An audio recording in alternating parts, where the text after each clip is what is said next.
the goblet squat. So the goblet squat, you're going to use something to lift your heels up.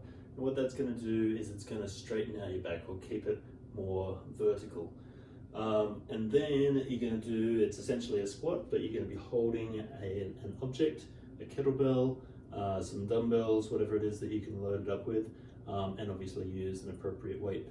So it looks like this, holding the item in front, like at chest level, breathing in, down to a full squat, and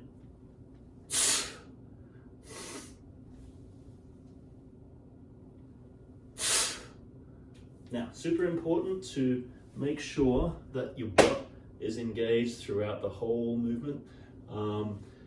You're gonna aim to get your butt down on top of your heels. Obviously, you're gonna be carrying your weight at the same time, and then squeezing into your heels to push you back up again. That's gonna help you engage your butt as much as possible. The breath is there to stabilize the spine and keep you from collapsing forwards.